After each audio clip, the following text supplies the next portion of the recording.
ওয়ালাউ আন্নামা ফিল আরদি মিন শাজারাতিন আকলাম ওয়াল বাহরু ইয়ামুদ্দুহু মিন বাদিহি সাবআতু আবহুর মা নাফিদাত কালিমাতুল্লাহ। আল্লাহু আকবার। আল্লাহ পাক বলেন, বান্দা শোনো, পৃথিবীর সমস্ত গাছগুলার যদি কলম বানাও আর একটা সমুদ্রের সাথে জোড়া তালি দিয়া আরো 7টা সমুদ্র বানায়া যদি 8টা সমুদ্রের পানিগুলোরে কালি বানাও, কে বলছেন? যদি 8টা সমুদ্রের পানির কালি বানাও, পৃথিবীর গাছগুলারে যদি কলম বানাও, ওই কলম আর এই কালি দিয়া যদি আল্লাহর কালেমা লিখতে শুরু করো, কালেমা লেখা কখনো শেষ হবে না। এই আয়াতের তাফসির করতে গিয়ে ইমামে কুরতুবী তার তাফসিরে কুরতুবীর 13 নম্বর খণ্ডে 398 নম্বর পৃষ্ঠার মধ্যে একটা বর্ণনা নিয়ে আসছেন। বিশিষ্ট মুফাসসির, বিশিষ্ট তাবি হযরত ইকরামা রাহিমাহুল্লাহ বলেন, লা নাফিদাল বাহরু ক্বাবলা আইয়ানফাদা সাওয়াবু মান ক্বালা লা ইলাহা ইল্লাল্লাহ। বলেন লা ইলাহা ইল্লাল্লাহ। হযরত ইকরামা বলেন, সূরা লুকমানের 27 নং আয়াত দিয়ে আল্লাহ এটাই বোঝাতে চান, দুনিয়ার মানুষ, পৃথিবীর সমস্ত গাছগুলার যদি কলম বানাও, 8টা সমুদ্রের পানি রে যদি তোমরা কলমের কালি বানাও, ওই কলমের কালি দিয়া যদি আল্লাহর কোন বান্দা একটাবার যদি কালেমে তৈয়বার জিকির করে, লা ইলাহা ইল্লাল্লাহ, এই ছোট্ট একটা কালেমা যদি আল্লাহর কোন বান্দা পড়ে, হযরত ইকরামা বলেন সূরা লুকমানের 27 নং আয়াত দিয়ে আল্লাহ এটাই বোঝাতে চান, 8টা সমুদ্রের পানির কালি শেষ হয়ে যাবে, কিন্তু একবার কালেমা তৈয়বার জিকিরের নেকি লেখা শেষ হবে না। জয় বাংলা না কালেমা? আমাদের বাংলাদেশের অধিকাংশ সরকারি কার্যালয়গুলোতে এবং বই পুস্তকে উপরে লেখা থাকে গণপ্রজাতন্ত্রী বাংলাদেশ সরকার, লেখা থাকে না? এটা একটা শিরকি বক্তব্য। এই বাক্যটা যারা বিশ্বাস করবে তারা মুশরিক, মুসলমান নয়। যদি বলেন হুজুর এটা কি শুরু করলে, উঠে সরকার করুক, যেটা আমার ঈমানের সাথে যায় না আমরা তার প্রতিবাদ না করে বোবা শয়তান হতে পারি না। গণপ্রজাতন্ত্রী বাংলাদেশ সরকার মানে সকল ক্ষমতার উৎস জনগণ, বুঝেন নাই? মানে গণপ্রজাদের যেই তন্ত্রটা, এই তন্ত্রের উপর প্রতিষ্ঠিত বাংলাদেশ। এখানে দুটি বিষয়, এক হলো ক্ষমতায় নেবে, সরকার গঠন করবে, এটার সম্পূর্ণ পাওয়ার জনগণের, যেটা সম্পূর্ণ শিরক। কারণ সকল ক্ষমতার মালিক কে? আসতে বলেন আরো, তাবারাকাল্লাযী বিয়াদিহিল মুলকু ওয়া হুয়া আলা কুল্লি শাইইন কাদির। সকল কিছুর পাওয়ার। দ্বিতীয় নাম্বার, এই সরকারে যারা থাকবে এদের প্রতিষ্ঠিত করবে জনগণ, জনগণের আইন দিয়ে সরকার চলবে। তার মানে ইসলামে আইন চলে না। এই বিশ্বাস যারা করবে তারা মুসলমান না টাটকা কাফের? কথা হয় না। আপনারা এত দূরে কেন? সবাই দাঁড়ান তো, আল্লাহু আকবার বলে দাঁড়ান, সবাই দাঁড়ান, সবাই দাঁড়ান, মাশাআল্লাহ মাশাআল্লাহ, সবাই দাঁড়ান, কেউ বসে থাকবেন না, দাঁড়ান। এবার একদম সামনে এসে খালি জায়গা পূরণ করে বসে পড়েন, কাছাকাছি আসেন, আসেন আসেন আসেন, আরো কাছে আসেন, বাজান আসেন, মুরব্বী আসেন। মুরব্বী আবার দুইবার কোয়া যাবে না, মুরব্বী মুরব্বী কইলেও সমস্যা। আসেন কাছাকাছি আসেন, এই যে সামনে খালি জায়গা আছে, মাশাআল্লাহ।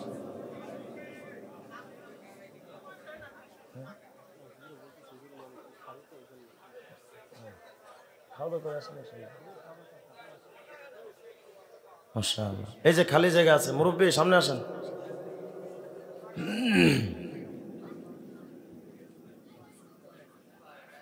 আওয়াজ দিয়ে বলেন আল্লাহু আকবার। তাহলে বলেন ক্ষমতার মালিক কে, নেওয়ার মালিক কে? এটা বিশ্বাস হয়তো? যদি ক্ষমতার মালিক জনগণ হতো, যদি অস্ত্রের ঝনঝনানি এবং পৃথিবীর পরাশক্তি দিয়া ক্ষমতা চিরস্থায়ী করা যেত, তাহলে police, army, RAB, BDR, NSI, DGFI, SB, DB, বিমান বাহিনী, নৌবাহিনী, সকল পাওয়ার নিজের কাছে থাকার পরেও শেখ হাসিনা দুপুরে খাওয়ার টাইম পায় নাই। তাহলে ক্ষমতার মালিক কে, নেওয়ার মালিক কে? যদি এটা কেউ বিশ্বাস করে যে ক্ষমতা দেওয়া নেওয়ার মালিক জনগণ, ইমানদার না বেঈমান? সবকিছু পাওয়ারের মালিক কে? সবকিছুর মালিক যদি আল্লাহ হয়, পীরের কাছে গিয়া যে ভাগ্যের পরিবর্তন চান, পীরের কাছে গিয়া যে সন্তান চান, মুসলমান না বেঈমান? আল্লাহ পাক আমাদের সবাইকে হিদায়াত দান করেন। আরো জোরে বলেন আমিন। পবিত্র কালামে পাক থেকে একটি আয়াত আমি আপনাদের সামনে তিলাওয়াত করেছি। আল্লাহ তাআলা যদি চান আয়াতকে সামনে রেখে কিছু সারাংশ আলোচনা আপনাদের জেহেনে দেওয়ার চেষ্টা করব ইনশাআল্লাহ। তবে যতক্ষণ আছেন মনোযোগটা এদিকে থাকা চাই। আমি অগ্রিম আপনাদেরকে বলে নিচ্ছি, আমি কোনো কৌতুককার নই যা আপনাদেরকে আমি হিরো আলমের মতো কোনো কৌতুক দেখাতে পারবো। আমি নাচানাচি কোনো সার্কাস ময়দানে আসি না যে তাহিরি আঙ্কেলের মতো কোনো নাচানাচি করতে পারবো।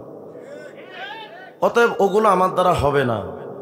কোরআন সুন্নাহর মাহফিলে কোরআন সুন্নাহ ভিত্তিক কিছু আলোচনা, যদি পারেন কিছু আমলি সবক নিয়ে বাসায় যাব ইনশাআল্লাহ। আল্লাহ আমাদের সকলকে তৌফিক দান করেন। গত স্বৈরাচার সরকারের আমলে আমরা যারা গ্রেফতার হয়েছিলাম, কারাগার থেকে বের হওয়ার পরে চতুর্দিকের একটা আওয়াজ, টাকলা টুকলা টাকলা। আরে ভাই এটা আবার কোনটা? কয় টাকলা মুরাদ। কি সমস্যা? টাকলা মুরাদে বলেছে সংবিধানে বিসমিল্লাহ আল্লাহর নাম উঠায় দেব, রাখবো না। এই কথা কেন বলতে পারলো? সামান্য একটা অঞ্চলের আধিপত্য বা ক্ষমতা তার হাতে আছে। বাংলাদেশের একটা প্রতিমন্ত্রী একটা পদ তিনি পেয়েছেন, এজন্য তিনি মনে করেছিলেন সে বিরাট পাওয়ারের মালিক। এই পৃথিবীতে যারাই যখন পাওয়ারে আসে সবাই কেউ না কারো দালালি করে। কেউ লাল কুত্তার আমেরিকা, কেউ চুংচাং ভুংভাং চায়না, আবার কেউ গরুর মুখ খাওয়া ইন্ডিয়ান দাদা। সবাই কম বেশি দালালি করে না করে না? সবাই করে। এই যে এক মাথা খারাপ আছে ডোনাল্ড ট্রাম্প ক্ষমতায় আসলো, পৃথিবীর বড় বড় পরাশক্তিধর রাষ্ট্রগুলোর প্রধানমন্ত্রী রাষ্ট্রপতিরা তাকে অভিনন্দন জানাচ্ছে। কেন? বিরাট এক পাওয়ারের মালিক, পৃথিবীর সুপ্রিম পাওয়ারের মালিক এখন ট্রাম্প। তার দালালি করার লোকের অভাব নাই। যেই চামচা যেই নেতার পেছনে ঘোরে সেই নেতার সারাদিন তার চামচামি করে। আমার নেতার চরিত্র ফুলের মতো পবিত্র, আমার নেতা যেখানে আমি আছি সেখানে। নেতা এখন ভারতে আগুন জলে রান্না করে, সারাদিন নেতাদের পেছনে দৌড়ায়। আমার এই আলোচনা মূল উদ্দেশ্য না, আমি সামনে একটি বিষয় আপনাদেরকে বোঝাতে চাচ্ছি। পৃথিবীর এই সামান্য পাওয়ার কারণে সবাই তাদেরকে দালালি আর চামচামি করে। কিন্তু বলেন তো আমরা দালালি আর চামচামি করব কার? কেন করব? আমেরিকার রাজত্ব এবং ক্ষমতার একটা লিমিট আছে, তারা তাদের লিমিট ক্রস করতে পারে না। তাদের এরিয়ার একটা পরিধি আছে, এই পরিধির বাহিরে তারা তাদের ক্ষমতা চালাতে পারে না। আমেরিকার ক্ষমতার একদিন ইতিহাস সমাপ্তি ঘটতে পারে। চীন এবং জাপানের পাওয়ার একদিন নাস্তানাবুদ হয়ে যেতে পারে। ইন্ডিয়ার 7 সিস্টার সহ ইন্ডিয়ার তখতে তাউস একদিন চূর্ণ বিচূর্ণ হয়ে যেতে পারে, আমার মালিকের পাওয়ার 1 সেকেন্ডের জন্য কম বলেন হয়? আপনারা যাদের দালালি করেন তাদের হয়তো ক্ষমতা 5 বছরের। নিয়ম কি? 5 বছরের রাজা তো 10 বছরের সাজা। কথা হয় না? যতদিন চেয়ার আছে তো চামচা আছে, চেয়ার নাই চামচাও নাই। কিন্তু আপনার আমার মালিক এমন বিস্তৃত এক জমিন এবং বিস্তৃত এক সৃষ্টির মালিক এবং তার পাওয়ার এত বিশাল, এর বর্ণনা দিতে গেলে তো লম্বা টাইমের দরকার। সামান্য কয়েকটা নমুনা আপনাদের সামনে পেশ করব, এরপরে আমি সিদ্ধান্ত নিব আপনারা জবান দিয়ে কি জয় বাংলা বলবেন না কালেমা পড়বেন, পরে সিদ্ধান্ত নেবেন।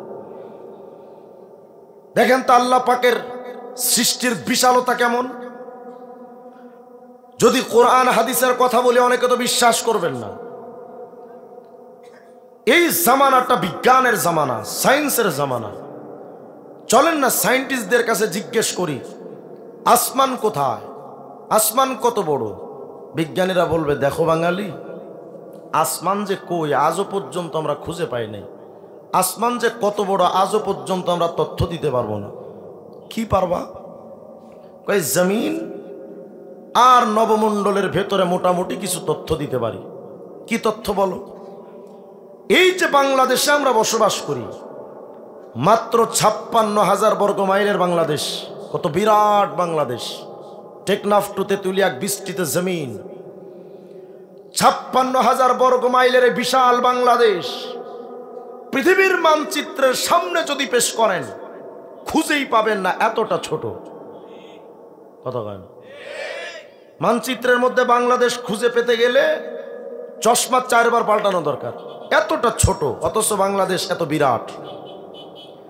56,000 বর্গ মাইলের বাংলাদেশটা যদি এত বিশাল হওয়ার পর মানচিত্রের মধ্যে এতটা ক্ষুদ্র এবং ছোট হয়, পৃথিবীটা কত বড় ভাবেন তো। বাংলাদেশ মাত্র 56,000 বর্গ মাইল, আর পুরা পৃথিবীটা 20 কোটি বর্গ মাইল। সুবহানাল্লাহ, 3 দিন পরে বললেন। কল্পনা করেন তো, 56,000 বর্গ মাইলের বাংলাদেশটা যদি এত বিরাট হয়, 20 কোটি বর্গ মাইলের পৃথিবী কত বড়। আশ্চর্য হওয়ার কিছু নেই। পৃথিবীটা যত বিশাল, সৌর বিজ্ঞানীরা লিখেছেন মিয়া, মাথার উপরে যে ছোট্ট একটা সূর্য দেখো, টাকার একটা ছোট্ট কয়েনের মতো, এই ছোট্ট সূর্যটা কিন্তু এত ছোট নয়। কত বড়? বলে পৃথিবীর চাইতে ওই সূর্যটা আরো 13 লক্ষ গুণ বড়। সূর্য কি কত বড় তাহলে চিন্তা করেন। আশ্চর্য হওয়ার কিছু নেই। এত বিরাট সূর্যটাকে তো আমরা চোখে দেখি, আকাশে কোটি কোটি তারকা আছে যেটা আমরা চোখেই দেখতে পাই না, আমাদের কাছে এতটা ছোট্ট মনে হয়। সৌর বিজ্ঞানীরা লিখেছেন মিয়া, পৃথিবীর চাইতে 13 লক্ষ গুণ বড় যেই সূর্য, ওই সূর্যের চাইতে ওই তারকা, আকাশে একটা তারকা আছে নাম তার ইউআই স্কুটি। কত বড়? বলে পৃথিবীর চাইতে 13 লক্ষ গুণ বড় যেই সূর্য, ওই সূর্যের চাইতে বিগ বস ওই ইউআই স্কুটি তারকা সূর্যের চাইতেও 500 কোটি গুণ বড়। কি ভাবছেন? মোটামুটি দেওয়ানবাগি পীর সাহেবের পেটের মতোই তো। আওয়াজ দিয়ে বলেন আল্লাহু আকবার। কত বিরাট তারকা! এ তো মাত্র একটা তারকা। আকাশে কোটি কোটি কোটি কোটি গ্যালাক্সি আছে। যেই গ্যালাক্সি বা ছায়াপথের মধ্যে এই চাঁদ, এই সূর্য, এই তারকা, এই ধূমকেতু, এই বিরাট বিরাট স্পেস সবকিছু যার পেটের মধ্যে থাকে তার নাম গ্যালাক্সি। একটা গ্যালাক্সির মধ্যে শুধু তারকার সংখ্যা দেখেন তো কত। একটা তারকা তো এত বিরাট, পৃথিবীর চাইতে 13 লক্ষ গুণ বড় সূর্য, ওই সূর্যের চাইতে 500 কোটি গুণ বড় ওই তারকা। এমন ছোট বড় সব তারকা যেই গ্যালাক্সির পেটের মধ্যে থাকে, বিজ্ঞানীরা লিখেছেন এক একটা গ্যালাক্সির পেটের মধ্যে শুধু তারার সংখ্যা 1 লক্ষ থেকে 2 লক্ষ কোটি। গ্যালাক্সির পেট কত বড়? সুবহানাল্লাহ বলবেন না আপনারা? কত বিরাট বড় গ্যালাক্সি। এত বিশাল বিশাল গ্যালাক্সি যার পেটের মধ্যে থাকে তার নাম গ্যালাক্সি গুচ্ছ। কত বড়? বিজ্ঞান লিখেছে এক একটা গ্যালাক্সি গুচ্ছের মধ্যে এত বিরাট বিরাট গ্যালাক্সি, একটা দুইটা না, কত বলে অন্তত 15,000 কোটি গ্যালাক্সি একটা গ্যালাক্সি গুচ্ছের পেটের মধ্যে থাকে। গ্যালাক্সি গুচ্ছের পেটটা কত বড়? মালিক কে? আরো জোরে বলেন। ওই আল্লাহর নাম যদি বাংলাদেশের সংবিধানে না থাকে তাইলে তো আল্লাহর খুব সমস্যা। কথা হয় না? আল্লাহর অনেক ক্ষতি হয়ে যাবে না? এত বিরাট বিরাট গ্যালাক্সি গুচ্ছ যার পেটের মধ্যে থাকে তার নাম মহা গ্যালাক্সি। কত বড়? বলে এত বড় বড় গ্যালাক্সি গুচ্ছ যেই মহা গ্যালাক্সির পেটের মধ্যে থাকে, একটা গ্যালাক্সি গুচ্ছ থেকে আর এক গ্যালাক্সি গুচ্ছের মাঝখানে বিরাট আবার ব্যবধান আছে। হাজার কোটি কোটি বৎসর আলোকবর্ষ, তার মানে আলো প্রতি সেকেন্ডে 3 লক্ষ কিলোমিটার দূরে যায়। এমন দ্রুতগামী, এমন দ্রুত বেগে যে আলো চলে, হাজার কোটি বৎসর দৌড়াইলে এক গ্যালাক্সি গুচ্ছ থেকে আর এক গ্যালাক্সি গুচ্ছের মাঝখানে এত বিরাট খালি জায়গা, এমন দূরত্বে অবস্থিত অন্তত 15,000 কোটি গ্যালাক্সি গুচ্ছ মহা গ্যালাক্সির মধ্যে বসবাস করে। মহা গ্যালাক্সিটা কত বড়? এই সব কিছু আবার মহাশূন্যে ভাসছে। মহাশূন্যের মধ্যে এই টোটাল সব কিছু থাকে প্রথম আসমানের নিচে। তো আসমানটা কত বড়? আল্লাহ পাকের এমন 7টা আসমান আছে। সবচাইতে ছোট আসমান প্রথম আসমান। সবচেয়ে ছোট আসমান প্রথম আসমানের অবস্থা যদি এই হয়, 7ম আসমান কত বড়? আল্লাহু আকবার বলবেন না? কত বিরাট। তাফসীর রুহুল মাআনির মধ্যে 8 নম্বর খণ্ডে 264 নম্বর পৃষ্ঠার মধ্যে একটা বর্ণনা আসছে। সাইয়্যিদুনা মূসা আলাইহিস সালাম আল্লাহকে একদিন প্রশ্ন করেন, রব 7 তবক জমিন আসমান তো এত বড়, ও আল্লাহ আসমান জমিন তো বানায়া আপনি বলেছিলেন ইতিয়া তাওআন আও কারহা। আসমান জমিন রে আমি আল্লাহর কথা মতো চলবি। রব্বুল আলামিন আসমান জমিন তো আপনার কথা মতো চলে। 3.5 হাত বডির মানুষ আমরা তো আল্লাহকে মানি না, কিন্তু এই বিরাট বিরাট আসমান মালিকের কথা ছাড়া চলে না। পৃথিবীর চাইতে 13 লক্ষ গুণ বড় যে সূর্য, ওই সূর্যটা অস্তে যাওয়ার পর আরশে আজিমের নিচে গিয়ে একটা সেজদায় পড়ে থাকে, আল্লাহ আবার কি আমি উদিত হব? আল্লাহ পাক অনুমতি দেওয়ার পর সূর্যটা আবার উদয় হয়। এমন 7 তবক জমিন আসমান বানানোর পর আল্লাহ পাক বলেন, আসমান জমিন আমি আল্লাহর কথা মতো চলবি। আল্লাহ আসমান জমিন তো আপনার কথা মতো চলে, কিন্তু আমি মূসার প্রশ্ন, যদি আসমান জমিন আসয়াক আপনার অবাধ্য হতো, কথা না শুনতো, কি করতেন? মা কুনতা সনিয়াম বিহিমা, আল্লাহ আপনি কি করতেন বলেন? আল্লাহ পাক বলেন, মূসা রে 7 তবক জমিন আসমানটারে তোমার কাছে বিরাট বড় সৃষ্টি মনে হয় নাকি রে মূসা? আরে মূসা জানো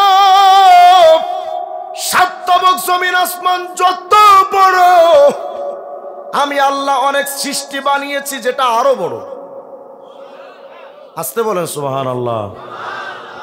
আল্লাহ আপনি কি কোন? আল্লাহ বলেন, মূসা 7 তবক জমিন আসমান যদি আমি আল্লাহর কথার অমান্য করত, কুনতু আমরু দাব্বাতাম মিন দাওয়াবি ফাতাবতালিহুমা, এরে মুসা স্পেশাল ব্রাঞ্চের মধ্যে আমি আল্লাহ কিছু পশু বানায় রাখছি। আমার ওই পশুগুলো এত বড় বড় পশু, সাত তবক জমিন আসমান যদি আমি আল্লাহর কথা না মানত, এরে মুসা ওই পশুগুলোর যদি আমি আল্লাহ শুধু একটা বার হুকুম করতাম, সাত তবক জমিন আসমানকে লইয়া একটা লুকমা বানায়া, ওই পশুগুলোর একটা পশু সাত তবক জমিন আসমান একটা লুকমা বানায়া গিলে ফালাইতো, কিন্তু তার গলায় আটকাতো না। ওই পশুটার মুখ কত বড়, এত বিরাট বিরাট মুখ, যেই বডির সাথে ওই পশুগুলোর বডি কত বড়। হযরত মুসা আলাইহিস সালাম বলেন, আল্লাহ আপনি কি কোন, ফাইনা দাব্বা, তো এত বড় বড় পশু আপনি রাখছেন কই? আল্লাহ রাব্বুল আলামিন ডেকে বলেন, মুসা ফি মারজিম মিন মুরুজি, আমি আল্লাহ অনেক ময়দান বানায় রাখছি, তো এই সব ময়দানের একটা ময়দানে এই সব পশু ঢুকায় রাখছি। ওই ময়দানগুলো কত বড় বড়, এত বিরাট বিরাট ময়দান আমার আল্লাহ যে বানালেন। মুমিন কন ওই আল্লাহ কত মহান, আল্লাহু আকবার। এ তো গেল একটা বর্ণনা। এবার শোনেন, ইবনে কাসির রহমাতুল্লাহ আলাইহি তার কিতাব আল বিদায়া ওয়ান নিহায়া নামক কিতাবের মধ্যে লিখেছেন, 1 নম্বর খণ্ডের 11 নম্বর পৃষ্ঠার বর্ণনা, সাত তবক জমিন আসমান এত বড়। সূরা বাকারা 255 নম্বর আয়াত আল্লাহ বলেন, ওয়াসিআ কুরসিয়ুহুস সামাওয়াতি ওয়াল আরদ, সাত তবক জমিন আসমানটারে আল্লাহর কুরসি বেষ্টন করে রাখছে। মানে আল্লাহর কুরসির পেটের মধ্যে সাত তবক জমিন আসমান আছে। ওই কুরসিটা কত বড় এবার শোনেন। ইবনে কাসির রাহমাতুল্লাহ আলাইহি তার কিতাবের মধ্যে লিখলেন, মাসসামাওয়াতুস সাবউ ফিল কুরসি কাদারাহিমা সাবাতিন উলকিয়াত ফি তুরস। যুদ্ধের সময় যে একটা ঢাল ব্যবহার করতে আগের যুগের যোদ্ধারা, তীরটি যেন না লাগে একটা ঢাল ব্যবহার করত, এমন একটা ঢালের ভেতরে যদি রূপার 7টা টাকার কয়েন যদি ফেলে রাখা হয়, একটা ঢালের মধ্যে রূপার 7টা টাকার কয়েন যদি ফেলে রাখা হয়, ওই এক একটা টাকার কয়েন এতটা ছোট, আল্লাহ পাকের কুরসির সামনে যদি সাত তবক জমিন আসমান রাখা হয়, আল্লাহ পাকের কুরসিটা এত বড়, কুরসির সামনে সাত তবক জমিন আসমান 7টা টাকার কয়েনের মতো দেখতে এতটা ছোট। আল্লাহর কুরসিটা কত বড়, মোটামুটি বাংলাদেশের সংসদ ভবনের মতো। আওয়াজ দিয়ে কোন আল্লাহু আকবার। ওই আল্লাহর নামটা সংবিধানে রাখতে চায় না, কত বড় কপাল পোড়া। তাই বললাম, তোর ওই সংবিধানে আমার আল্লাহর নাম থাকলেও কি আর না থাকলেও কি, আমার আল্লাহ তো আল্লাহই। বরঞ্চ যেই সংবিধানে মদের আইন বৈধ করা হয়, যেই সংবিধানে পতিতালয় বৈধ করা হয়, এমন নাপাক সংবিধানে আল্লাহর পবিত্র নাম মানায় না। কিসের হুমকি দাও তোমরা আল্লাহর নামটা উঠাই দিবা চান্দু। মাঝে মধ্যে আবার কই তো হেফাজতের হুজুরদের বেইল নাই, শর্মনাগো বেইল নাই, মোল্লাগো বেইল নাই। তাকায় দেখলাম চান্দুর মাথায় চুল নাই, পাওয়ার দেখাই। সাত তবক জমিন আসমান আর আল্লাহর কুরসিটা এত বড়। এবার দেখেন তো আল্লাহর আরশটা কত বড়, বলেন আল্লাহু আকবার। কত বড় দেখেন। কিতাবের মধ্যে আসছে সহিহ ইবনে হিব্বানের 361 নম্বর হাদিস, মায়ার নবী আমার বলেন, শোনো আল্লাহর আরশটা কত বড়। মাসসামাওয়াতু সাবউ মাআল কুরসি ইল্লা কাহালকাতিন মুলকাত বিআরদিন ফালাত। আল্লাহর নবী বলেন, শোনো বিরাট একটা মরুভূমির চাটিয়াল ময়দানের ভেতরে যদি, বিরাট একটা মরুভূমির চাটিয়াল ময়দানের ভেতরে যদি হাতের একটা আংটি ফেলে রাখো, বিরাট ময়দানের ভিতরে হাতের আংটিটা দেখতে যতটা ছোট, আল্লাহর আরশের সামনে বিরাট ওই কুরসি হাতের একটা আংটির মতো। আসতে বলেন আল্লাহু আকবার। আল্লাহর আরশটা কত বড়, এতটুকু তো বুঝছেন যে আসমান জমিন এত বড়, কুরসি এত বড়, আরশ এত বড়, এতটুকু তো বুঝছেন সবাই। এবার চলেন আমার মূল আলোচনায়। তাফসীরে রুহুল মানির মধ্যে 10 নম্বর খণ্ডে 410 নম্বর পৃষ্ঠার বর্ণনা। আল্লাহর নবী একদিন বলেন, জিবরাইল আখবির আন সাওয়াবি মান ক্বালা সুবহানা রাব্বিয়াল আলা। হে জিবরাইল, আমার কোন উম্মত যদি তার জবানটা দিয়া শুধু 1 সেকেন্ড সময় নিয়া শুধু একটা বার পড়ে সুবহানা রাব্বিয়াল আলা ফি সুজুদিহি আও ফি গায়রি সুজুদিহি, সিজদার মধ্যে পড়ুক অথবা সিজদার বাহিরে পড়ুক, জিবরাইল রে, আমার উম্মত যদি একবার শুধু পড়ে সুবহানা রাব্বিয়াল আলা, তাসবিহটা আপনারা জানেন না? বলেন তো, আবার বলেন। হে জিবরাইল, আমার কোন উম্মত যদি জবানটা দিয়া 1 সেকেন্ড সময় নিয়া শুধু একটা বার কয় সুবহানা রাব্বিয়াল আলা, জিবরাইল, আমার ওই উম্মতের আমলনামায় কতগুলো নেকি হবে তুমি একটু আমারে বুঝাও না, আমার একটু জানাও না কতগুলো নেকি হয়। হযরত জিবরাইল বলেন, নবী গো, মা মিন মুমিনিন ওয়ালা মুমিনা ইয়াকুলুহা ফি সুজুদিহি আও ফি গায়রি সুজুদিহি। ওগো আল্লাহর নবী, আপনার কোন উম্মত যদি সিজদার মধ্যে অথবা সিজদার বাহিরে একবার শুধু পড়ে সুবহানা রাব্বিয়াল আলা, কত নেকি হয় নবী জানো?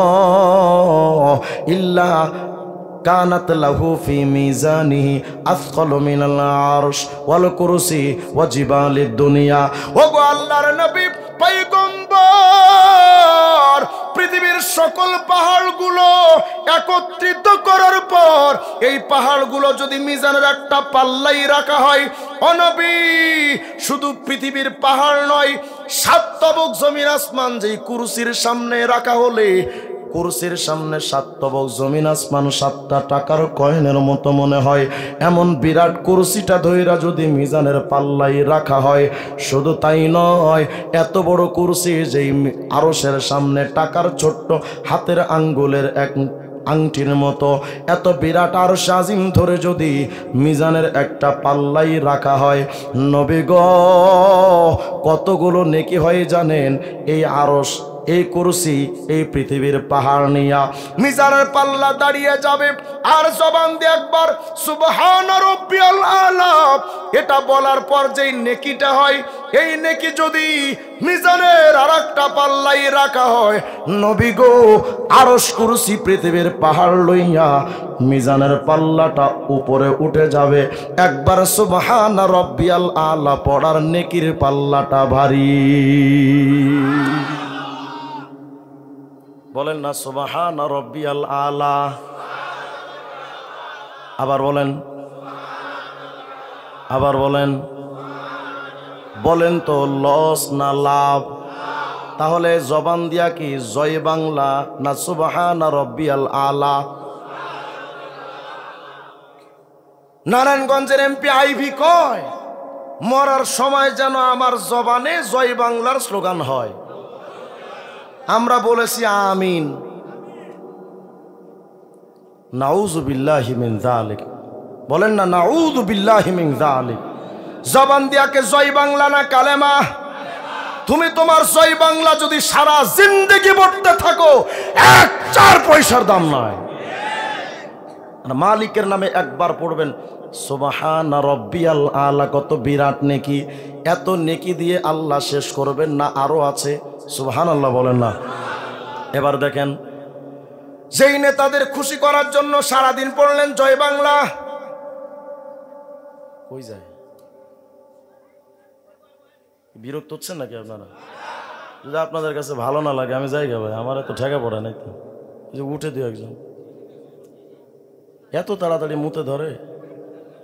ক্রিকেট খেলা যখন দেখে মিয়া, সাকিব আল হাসান কখন একটা ছক্কা মারবে, মুত ভেতরে চাইপা ধরে বইয়া থাকে, কথা কয় না। কখন নেইমার মেসি একটা গোল মারবে, সারা দিন অপেক্ষায় থাকে, তখন আর মুত টুত লাগে না। মাহফিলে আসলে আকিস বিড়ির নেশা লাগলে দৌড়। এগুলো কি? আমার একটা তবিয়ত হলো, কেউ একজন যদি উঠে যায় আমার মাথা বিগড়ে যায়। আমরা মাহফিল করলেন, তাদের ফায়দা কি বলেন? এই মঞ্চগুলো তো নবীর মঞ্চ, কথা কয় না। এই চেয়ারগুলো তো আমার রসুলের চেয়ার। এই চেয়ারগুলো তো নাচানাচি চেয়ার না, কৌতুকের চেয়ার না। তাহলে এই জাতির কি হলো যে এই মঞ্চে যারা নাচানাচি আর সার্কাস দেখাতে আসবে তাদের পেছনে দৌড়াচ্ছে? আমি ব্যক্তিগতভাবে চাইলে কে না পারে এগুলো করতে বলেন তো, কিন্তু নিজের কাছে একটা আত্মমর্যাদা, একটা লজ্জার ব্যাপার তো আছে না? এত মানুষের সামনে আমি এগুলো করি কেমনে? লজ্জা তো থাকা দরকার। বয়ানের মঞ্চগুলো আজকে নষ্ট হয়ে গেছে এই সমস্ত জাহেলদের কারণে। আপনারা শ্রোতারা যদি ঠিক হয়ে যেতেন, বক্তারা ঠিক হয়ে যেত। আপনারা যদি বলতেন বক্তা আসার পরে, হুজুর আজকে আমাদেরকে আপনি ডাইরেক্ট শুধু কিতাবাদি থেকে বয়ান করবেন, শুধু কোরআন সুন্নাহ হাদিস তাফসির এগুলো থেকে বয়ান করবেন, আপনি অন্যদিকে যাইতে পারবেন না। যদি আপনারা এটা বলতেন, যদি বলেন হুজুর ওগুলো বললে তো সরকারের বিরুদ্ধে বলা যায় না, কে বলেছে বলা যায় না? বাংলাদেশে যে আইন আছে সব আইনের ব্যাপারে যদি কথা বলতে হয় কোরআন সুন্নাহ দিয়া, সব কথা সরকারের বিরুদ্ধে যাবে। সেটা দিয়েও তো গরম করা যায়। কি আলতু ফালতু। একজন দেখলাম এসে বিড়ি টানে, আরে বে এটা কি? গত পরশু দিন দেখলাম একজন বয়ানের মধ্যে বলতেছে জিকির করে, এটা কি? আর একজন কয় হ্যাঁ ও হ্যাঁ। এগুলো কি বলেন তো আমার? এগুলোর অর্থটা কি? কেরামান কাতিবিন তো সবকিছু লেখে, কথা কয় না? তাফসীরের কিতাবের মধ্যে আসছে মা ইয়ালফিজু মিন কাউলিন ইল্লা লাদাইহি রাকীবুন আতীদ। এই জবান দিয়ে বান্দা যা বলে সবকিছু ফেরেশতারা লেখে।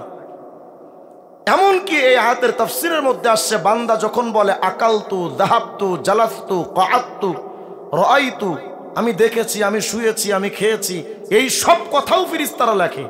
কিন্তু যখন এই জালেমরা বলে, কি লেখে ফেরেশতারা বলেন তোমার? ফেরেশতারা কি বিপদে পড়ে না যে পাগল তুই কইলিটা কি, আমি লিখমুটা কি? এগুলো হলো মারেফতি বক্তা, আছে না নাই? শুধু আছে মিয়া, এগুলো তো আপনাদের এই মানিকগঞ্জ, এই কালামপুর, এই এলাকা, এগুলো ফ্যাক্টরি। যত আউল বাউল ফাউল আছে সবগুলোর কারখানা এই দিই, কথা হয় না? গত বছর আমি আমার এক ভাবির এলাকা আসছিলাম, মমতাজ ভাবির এলাকা। চিনেন না মমতাজ ভাবির? এরে চিনে না কে? বয়ানের মাঝখানে আমি তো বয়ান করছি তাওহীদের উপরে, এক নেতা এসে বাধা দিছে। আমিও তো আবার এত ভদ্র মানুষ না, আমি ডাইরেক্ট উঠে পিটাইতে উঠছি। আমার মানুষকে হুজুর আপনি লোকজন থামান। আমি বললাম আমি কেন থামাবো? যে নষ্ট করছে সে থামাক, এলাকা ছাড়া করে ফেলেছে। আমি আপনাদেরকে বুঝাতে চাই, শ্রোতাদের রুচি যদি ঠিক হয়ে যায় বক্তাদের রুচি ঠিক হবে। আর শ্রোতারা যদি নাচানাচি চায় বক্তারা তো ওটাই দিবে। এই জন্য আজকে থেকে একটা সিদ্ধান্ত নেন, যাদের বয়ানে গিয়ে কোনো আমল পাওয়া যায় না, শুধু হাসি তামাশা রং তামাশা, ওদের বয়ানে যাব না, মানুষকে যেতে দিব না। শুধু 2টা বছর আমল করেন, দেখবেন সব বক্তারা একদম টাইট হয়ে যাবে যে এই জামানার আলতু ফালতু জামানা না, এটা শিক্ষিত সমাজের জামানা। এখনকার মানুষ সবাই শিক্ষিত সচেতন, এদেরকে কিছু মাওয়াত দিতে হয়। হয়তো আলতু ফালতু সময় নষ্ট করার তো কোনো অর্থ নাই। ওটাউটি করবেন আপনারা, উঠলে আমিও যাবো, সমস্যা নেই। আওয়াজ দিয়ে এখন আল্লাহু আকবার। এবার দেখেন, যদি আল্লাহর কোন বান্দা একবার কয় সুবহান রাব্বিয়াল আলা, এত বিরাট নাকি আরশ কুরসি পৃথিবীর পাহাড়কে এক পাশে রাইখা একবার সুবহান রাব্বিয়াল আলার নেকি আর এক পাল্লাই রাখলে ওই নেকির পাল্লাটা ভারী। শুধু তাই নয়, যেই নেতার পেছনে সারাদিন কইলেন জয় বাংলা, যেই নেতার পেছনে সারাদিন স্লোগান দিলেন, বিশ্বাস করেন আমি কসম করে বললেও হানে হব না। যেই নেতার পেছনে আপনি সময় অপচয় করলেন, টাকা পয়সা খরচ করলেন, এই নেতা একবার ক্ষমতায় যাওয়ার পর যদি সংসদের সদস্য হয়, সংসদে দাঁড়ায় এই নেতা জীবনে বলবে না, মাননীয় স্পিকার, আমাদের বাতুলি এলাকায় আমার একজন সামসা আছে, আমার খুব গুণগান কইতো, ওর নাম এই, ওর বাপের নামে, আমি তারে খুব মহব্বত করি। জীবনে কোনোদিন বলবে? কথা কয় না। সামান্য এই নেতা সংসদে দাঁড়ায়া তোমার পক্ষে কোনো সুন্দর স্লোগান বক্তব্য দেবে না, অথচ বিরাট ওই রাজত্বের মালিক আল্লাহ বলেন, বান্দারে জানো, তুমি যদি একবার পড়ো সুবহান রাব্বিয়াল আলা, আল্লাহ কি করেন? হযরত জিবরাইল বলেন, নবী যখন কোন আল্লাহর বান্দা একবার পড়ে সুবহান রাব্বিয়াল আলা, আল্লাহ পাক তখন সমস্ত ফিরিস্তাদেরকে ডাক দেন। সুবহানাল্লাহ। সমস্ত ফিরিস্তাদেরকে ডাক দিয়া কন, এ ফিরিস্তারা শুন, সাদাকা আবদি আনা ফাওকা কুল্লি শাই লাইসা ফাওকি শাই। দেখ ফিরিস্তারা, আমার এই বান্দা বাথুলি এলাকার যুবক আমার জীবনে কোনোদিন দেখে নাই, আমার রাজত্বের পরিধি বিস্তৃত, সেই রাজত্বের পরিধিটা আমার বান্দা দেখে নাই, আমি আল্লাহর ক্ষমতার পাওয়ারটা আমার বান্দা কোনোদিন দেখে নাই। না দেখে আমার বান্দা আমার ব্যাপারে অদৃশ্যে সাক্ষ্য দিল, আমি আল্লাহ নাকি সবার বড়। এই ফিরিস্তারা শুনো, ইশহাদু ইয়া মালাইকাতি, এই ফিরিস্তারা তোমরা সাক্ষী থাকো, আমার বান্দা যে একবার পড়লো সুবহান রাব্বিয়াল আলা আন্নি কদ গফারতু লি আবদি, আমি আল্লাহরও তো একটা দায়িত্ব আছে, আমার দায়িত্ব পূরণার্থে আমি আল্লাহ আমার বান্দার জিন্দেগির গুনাহ মাফ করে দিলাম। বলেন না সুবহান রাব্বিয়াল আলা। আবার বলেন, লস না লাভ? এই যে মাহফিলে আপনারা আসছেন, লস না লাভ? কিছু মানুষ দেখবেন চায়ের দোকানে বৈশা কয়, মাহফিলে যে লাভ টাভ নাই, তোর হবে কেমনে? এখানে এসে তো সবাই জিকির করে, আর তুই যে দোকানে বৈশা আকিস বিলির পাঁচা টানস, তোর লাভ হবেটা কেমন? এই যাক একবার সুবহান রাব্বিয়াল আলা পড়লেন, লস না লাভ? একবার সুবহান রাব্বিয়াল আলা পড়তে কত সময় লাগছে? 1 সেকেন্ড। একটা বিড়িতে টান দিতে কত সময় লাগে? মুরব্বী মানুষ, বুড়া হয়ে গেছে, দাড়ি পাকা পেকে গেছে, চুল সাদা হয়ে গেছে, আজও পর্যন্ত এই মুরব্বী মানুষ মুখের বিড়িটা ছাড়তে পারে নাই। বিড়িতে এমন ভাবে টান দেয় যে চাপা সুবা ভাঙ্গা পুরা হিরো আলম ফেল। কথা কয় না? এই যে একবার বিড়িতে টান দেন মুরব্বী, একটু হিসাব কইরা দেখেন তো ঘড়ির কাঁটা ধইরা, একবার বিড়িতে টান দিতে যত সময় লাগলো এর মধ্যে অন্তত 3 বার পড়া যেত সুবহান রাব্বিয়াল আলা। কথা কয় না? তাহলে আমরা কত লস করে ফেললাম? আমাদের সময়ের তো কোনো দাম নাই। মালিকের জিকির বাদ দিয়া সারাদিন বসে বসে চায়ের দোকানে মুরব্বী, বুড়ো বুড়ো মানুষ, ও ভালো না, ও চোর, ও খারাপ, ও বাটপার, ও দুর্নীতিবাজ, ও 2 নাম্বার, ও ভাউতাবাজ, ও চিটিংবাজ, সবাই খারাপ। আর ওই মুরব্বী একমাত্র হাসান বসরি, সবাই খারাপ, বসে বসে গীবত করে। আছে না নাই? তো মুরব্বী, আপনি যদি এত ভালো মানুষ হন তো আমার প্রশ্নের জবাব দেন, ও চুরি করে যদি কবিরা গুনাহ করছে, আপনি গীবত করেও তো কবিরা গুনাহ করলেন, তো ও যদি খারাপ হয় তুমি কেমনে ভালো? একবার যদি জবানটা দিয়ে একটা মানুষের ব্যাপারে বলেন ওই লোকটা ভালো না, শুধু এতটুকু বলেছেন লোকটা ভালো না, 1 সেকেন্ড টাইম লাগলো, কি হলো বিনিময়? একটা কবিরা গুনাহ 7000 বছর জাহান্নাম। আল্লাহ পাক সূরা কাফের মধ্যে বলেন, ইয ইয়াতালাক্কাল মুতালাক্কিয়ানি আনিল ইয়ামিনি ওয়া আনিশ শিমালি কাঈদ।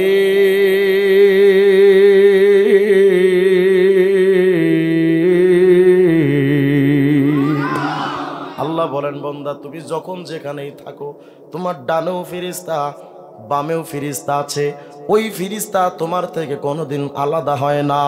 বান্দা যখন চলতে থাকে ইদা মাশা আহাদুকুম, যখন বান্দা চলতে থাকে ইদা মাশার রজুল, বান্দা যখন চলতে থাকে, ইবনে জুরাইজ এই আয়াতের তাফসীরের মধ্যে বলেন বান্দা যখন হাঁটতে থাকে ফা আহাদুহুমা, ওই দুই ফিরিস্তার একজন আমামাহু বান্দার সামনে সামনে চলে, ওয়াল আখারু খালফা, আর একজন ফিরিস্তা পেছনে পেছনে, একজন সামনে চলে আর একজন পেছনে চলে।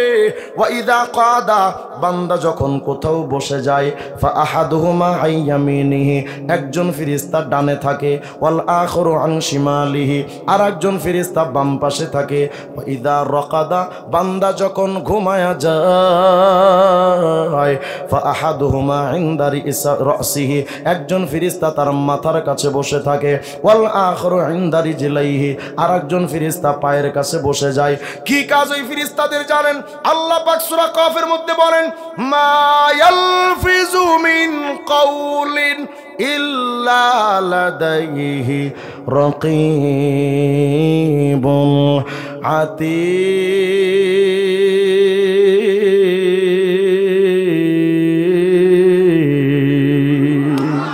এই জবান দিয়ে আপনি যা বের করবেন সাথে সাথে ফিরিস্তারা লিখে ফেলে।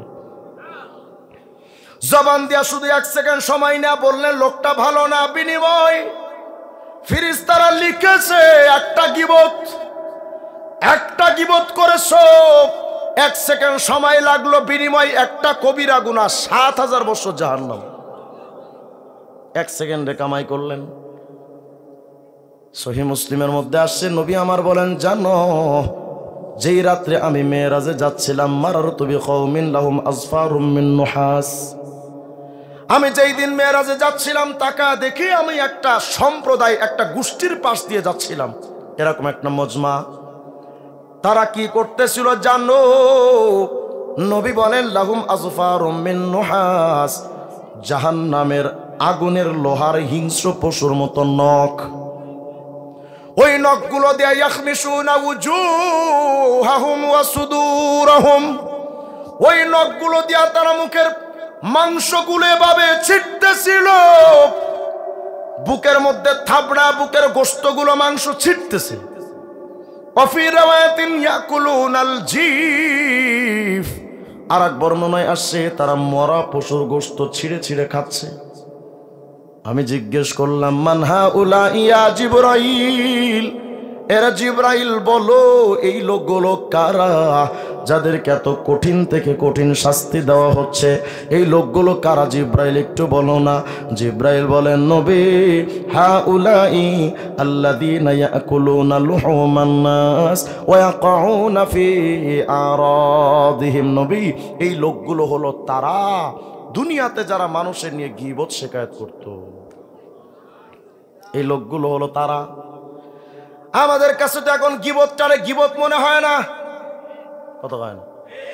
যদি বলি ভাই তুমি এর সমালোচনা করো কেন, কয় হে করতে পারলে সমস্যা না, আমি কইলে সমস্যা, যুক্তি দেয়, কত হয় না, দেয় না, কয় হে করতে পারলে সমস্যা না, আমি কইলে সমস্যা, হ্যাঁ আপনি বললেও সমস্যা। একজন মুসলমানের অপরাধকে চর্চা করা একটা কবিরা গুনাহ, নিষেধ, নবীর তরফ থেকে একটা সুস্পষ্ট ঘোষণা, এটা হারাম। ফাইন্না দিমাআকুম ওয়া আমওয়ালাকুম ওয়া আরাদাকুম হারামুন বাইনাকুম, এটা তোমাদের মাঝে চর্চা করা হারাম, বলা যাবে না। তবে হ্যাঁ, যদি কোনো মানুষের দ্বারা মানুষের ঈমানের খতরা হয়, যে এই লোকটার মাধ্যমে মানুষের ঈমান নষ্ট হতে পারে, কিছু ভণ্ডপীর আছে না নাই, যদি এমন দেখেন যে এই লোকটার মাধ্যমে সমাজের মানুষের ক্ষতি হবে, ভাইরাস, তাহলে ওর ব্যাপারে বলা গীবত নয়, বরং ওর ব্যাপারে মানুষকে সতর্ক করা জরুরি, ওটা গীবত না। যেমন আপনাদের মানিকগঞ্জে এক পীর আছে, শয়তান, টাটকা শয়তান, আমি নাম ধরে ধরে বলি, আট্টসি, সুরেশ্বর, চন্দ্রপাড়া, দেওয়ানবাগি, কুতুববাগি, রাজারবাগি, ছোট ভান্ডারি, বড় ভান্ডারি, মাইজ ভান্ডারি, রশিদ ভান্ডার, ধনভান্ডার, পানিশা, বালিশা, লতাশা, পাতাশা, কিল্লাশা, ফাইল্লাশা, চিল্লাশা, চরম বিবি, গরম শাহ, ফকিরিশা, মিসকিন শাহ, গরিব শাহ, টং টংশা, ঢং ঢংশা, হেহুশা, কুত্তাশা, ঘোড়াশা, ল্যাঞ্জাশা, বদনাশা, মাঝে একটা মাজার রয়েছে চট্টগ্রামে হজরত কুত্তাশা। এদের নাম ধরে ধরে মানুষকে সতর্ক করা জরুরি, আর এরা মানুষের ঈমান নষ্ট করে দিচ্ছে। কোন সরকারের দ্বারা যদি দুর্নীতির চর্চা হয়, ওই সরকারের নাম ধরে মানুষকে জানানোটা জরুরি, এগুলো কিবত না। কিন্তু যদি কোনো মানুষের ব্যক্তিগত অপরাধ হয়, ব্যক্তিগত কিছু অপরাধ হয় না যেটা শুধু নিজেই অপরাধী, এর দ্বারা অন্য মানুষের ক্ষতি নাই, ওই অপরাধগুলো মানুষের কাছে চর্চা করে বেড়ানো জায়েজ না হারাম? জায়েজ নাই। জবান দিয়ে 1 সেকেন্ড সময় না আপনি বললেন একটা গীবত করেছে, এত বড় গুনাহ। আর একবার আল্লাহর কোন বান্দা বসে বসে জিকির করে সুবহানা রাব্বিয়াল আলা, একটাবার যদি এই শব্দটা আল্লাহর কোন বান্দা উচ্চারণ করে, হযরতে জিব্রাইল বলেন নবী, বক্তব্যটা পাবেন তাফসিরে রুহুল মানির 10 নম্বর খণ্ডের 410 নম্বর পৃষ্ঠায়। ইয়া রাসূলুল্লাহ, আপনার কোন উম্মত যদি জবানটা দিয়া 1 সেকেন্ড সময় নিয়ে শুধু একটাবার পড়ে সুবহানা রাব্বিয়াল আলা, ওগো নবী, ওই কিয়ামতে যখন কেউ কারো চিনবে না, কেউ কারো পরিচয় দেবে না, নবী গো, ওই কিয়ামতে যখন সন্তানের বাপ থাকবে না, বাপের সন্তান রবে না, সবাই যখন বলতে থাকবে নফসি নফসি নফসি নফসি, ওই কিয়ামতের ময়দানে ওই বান্দা যারা দুনিয়াতে একবার পড়েছিল সুবহানা রাব্বিয়াল আলা, ফাইদা মাতা, এই বান্দা যখন মারা যাবে, জারাহু মিকাইল কুল্লা ইয়াউমিল কিয়ামা, ওই বান্দার সাথে কিয়ামতের ময়দানে আল্লাহর ফেরেশতা হযরত মিকাইল তার সাথে দেখা করতে যাবে। সুবহানাল্লাহ। ওই বান্দার সাথে মিকাইল ফেরেশতা দেখা করবে। দেখা কইরা কি চলে যাবে? না না, দেখা কইরা হামালাহু আলা জানাহি, ওই বান্দাকে মিকাইল তার নিজের ডানার উপর উঠায় নিবে। ফায়ুকিফুহু বাইনা ইয়াদাইল্লাহ, ওই বান্দাকে ডানার উপরে উঠা আল্লাহর সামনে হাজির করবে। আল্লাহ, এই যে দেখেন আপনার বান্দা দুনিয়াতে একবার শুধু পড়েছিল সুবহানা রাব্বিয়াল আলা, নাকি জয় বাংলা কি বলেছিল? আবার বলেন, ও রব্বুল আলামিন, আপনার এই বান্দা একবার পড়েছিল সুবহানা রাব্বিয়াল আলা, মাওলা রে ইয়া রব শাফিনি ফিহি, এই বান্দার ব্যাপারে আমি সুপারিশ করতে আসছি, আল্লাহ তুমি এই বান্দার ব্যাপারে সুপারিশটা কবুল কইরা তারে মাফ কইরা দাও। আল্লাহ পাক সাথে সাথে জবাব দেন, রে মিকাইল, আমার বান্দা দুনিয়াতে একটাবার পড়েছে সুবহানা রাব্বিয়াল আলা, আমার বান্দা আমারে না দেখা দুনিয়াতে এমন চমৎকার একটা তাসবিহ উচ্চারণ করেছিল, জিব্রাইল হযরত মিকাইল রে, তার ব্যাপারে তুমি সুপারিশ করতে আসছো, শাফাআত কাফি, আমি সুপারিশকে কবুল আর মঞ্জুর করে নিলাম।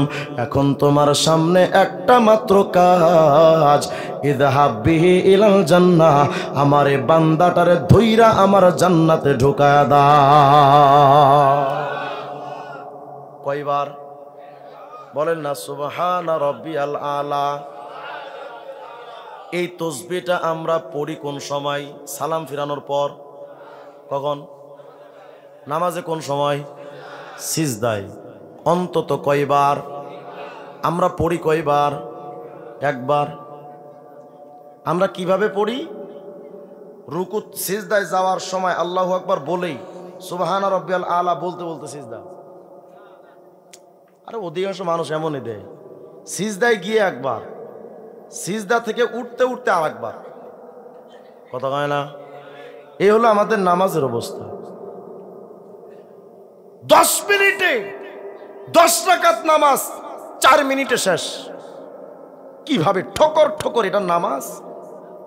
অথচ আমাদের নবী রাসূল বলেছেন, সল্লু কামা রাআইতুমুনি উসাল্লি, যেভাবে আমি নামাজ পড়ি তোমরা সেভাবে নামাজ পড়ো। নবীর নামাজ কেমন ছিল? সহিহ মুসলিমের হাদিস, আম্মা জান আয়েশা সিদ্দিকা বলেছেন, আমার নবী কেমন নামাজ পড়তেন জানো? লা তাসআল আন হুসনিহিন্না ওয়া তুলিহিন্না, আমার স্বামী নবীর নামাজের দীর্ঘতা, নামাজের সৌন্দর্যের ব্যাপারে সাহাবীরা, আমি আয়েশাকে জিজ্ঞেস করো না, আমি সে বর্ণনা দিতে পারবো না, এত চমৎকার নামাজ ছিল। আর আমাদের নামাজ কি? নামাজে দাঁড়ায় অনেক মুসল্লিদেরকে দেখা যায় নামাজে দাঁড়াইছে, এদিক তাকায়, আবার এদিক তাকায়, দেখে যে আশপাশে কোনো সমস্যা আছে কিনা, ও ভাবতেছে যে ওর উপর ঠাড়া পড়ে কিনা। কথা কয় না। সূরা কালাম জানে না, বুড়ো বুড়ো মানুষ সূরা ফাতিহা জানে না। হায় আফসোস। আমার এক মুসল্লিকে আমি একবার বলছি, ভাই একামত দেন তো। হে একামত দিতেছে, আল্লাহু আকবার আল্লাহু আকবার লা ইলাহা ইল্লাল্লাহ মুহাম্মাদুর রাসূলুল্লাহ, কতকা মাতারি সালাহ, কতকা মাতারি সালাহ, একামত। ভাবতেছেন বানায় বলছি না, আল্লাহর কসম, আল্লাহকে সাক্ষী রেখে বলছি, এই শব্দটাই বলেছে কতকা মাতারি সালাহ। নাউযু বিল্লাহি মিন যালিক। এদেরকে যদি আবার বলি, ভাই একটু তাবলীগ জামাতে চলেন না, তাবলীগ জামাত আছে না এদিকে? তাবলীগ জামাতকে আমি শুধু দাওয়াতি কাজ মনে করি না, আমি মনে করি তাবলীগ জামাত জনসাধারণের জন্য একটা ভ্রাম্যমান মাদ্রাসা। কথা কয় না। কালেমা ঠিক নাই, কালেমা শিখায় দেয়। সূরা ফাতিহা জানা নাই, শিখায় দেয়। 4টা সূরা জানা নাই, শিখায় দেয়। নামাজ পড়া শেখায়, ওযু করা শেখায়, সুন্নাত তরিকায় ঘুমানো শেখায়, সুন্নাত তরিকায় খাওয়া শেখায়। সত্য না মিথ্যা? আমি যদি মিথ্যা বলি তো ব্যাস আমাকে বলেন, কাউন্টার দেন। তবে আমিও ত্যাগ চিল্লার সাথী, আলহামদুলিল্লাহ আমারও জানা আছে। আমার পুরো গোষ্ঠীটা তাবলীগী। আমি তাবলীগের পক্ষপাতিত্ব করতে আসিনি, জাস্ট আমি বুঝাতে চাচ্ছি এই বুড়া বুড়া মানুষকে যদি বলা হয় বাজান একটু চলেন না, একটা চিল্লা দেন, অন্তত আমলগুলো কিভাবে করতে হয় তো শেখেন। হুজুর আরো কয়টা দিন যাক, এখন কি সময় টমা হয়েছে আমার, মানে ঠাড়া বইরা মরবে, কবরে যাবে, তারপর তাবলীগে যাবে, ও জীবন চিল্লায়। কথা কয় না। নাউযু বিল্লাহি মিন যালিক। আল্লাহ আমাদেরকে হিদায়াত দান করেন। কোন দুনিয়ার পিছনে ঘুরো, স্ত্রীর জন্য তুমি এত উপার্জন করো, সন্তানের জন্য এত উপার্জন করো, আল্লাহর কসম করে বলি যেই সন্তান আর বিবির জন্য আপনি এতটা পাগল পাড়া, দুনিয়াতে তুমি বিপদে পড়লে অনেক সময় তোমার স্ত্রী সন্তান তোমারে ছেড়ে চলে যাবে, তোমার খবর নেবে না। কত হয়। শুধু তুমি অ্যাক্সিডেন্টে পঙ্গু হও, দেখবা তোমার জরিনা আর ঘরে রবে। কথা হয় না। তোমার সন্তানকে তুমি যদি 1 কোটি টাকা বা তার যথেষ্ট সম্পত্তি না দাও, ওই সন্তান তুমি বুড়ো হওয়ার পর তোমার খাইতেও দেবে না। তবে হারামজাদা বাপ আমার জন্য কিচ্ছু করে নাই। কথা কয় না। এগুলো সমাজের বাস্তবতায় আছে না নাই? অথচ ওই সন্তানের জন্য তুমি এতটা পাগল, ওই বিবির জন্য তুমি এতটাই পাগল। ইমামে কুরতুবী তার একটা কিতাব আছে, কিতাবুত তাযকিরা, এটার মধ্যে ছোট্ট একটা ঘটনা এনেছেন। কিয়ামতের ময়দানে এক বান্দার ওয়াকাত ইতাদালাতিস সাবিয়া, একটা বান্দার আমলনামা ওজন দিবে। ওজন দেওয়ার পর তাকা দেখবে নেকির পাল্লাই যতটুকু নেকি, গুনার পাল্লাই ততটুকু গুনাহ, সেম টু সেম, সমান সমান। বান্দার গুনাহ আর নেকি কম বেশ নাই, একেবারে 50-50।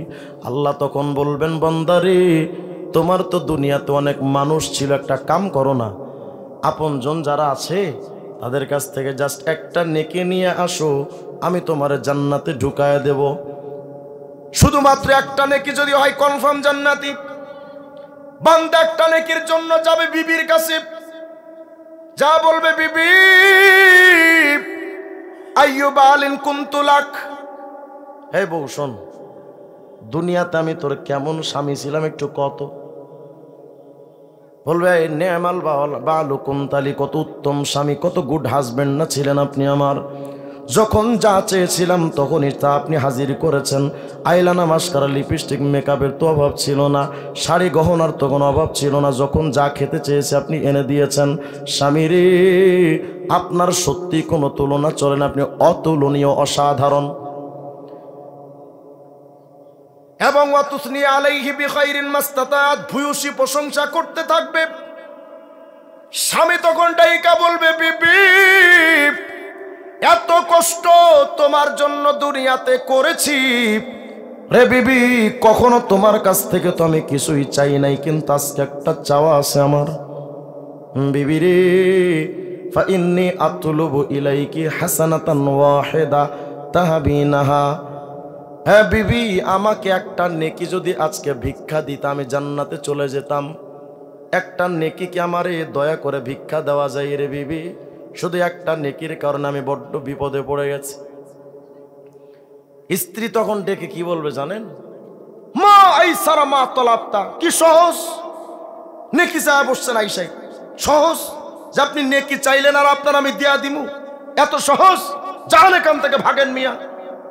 ঠিক এভাবে বিবি তাড়ায় দিবে আর বলবে জানেন, খিফতু আইয়া খিফা মিজানি, আমি যদি আপনার একটা নেকি দেই, আমার নেকির পাল্লা যদি হালকা হয়ে যায়, নেকি দিবে না?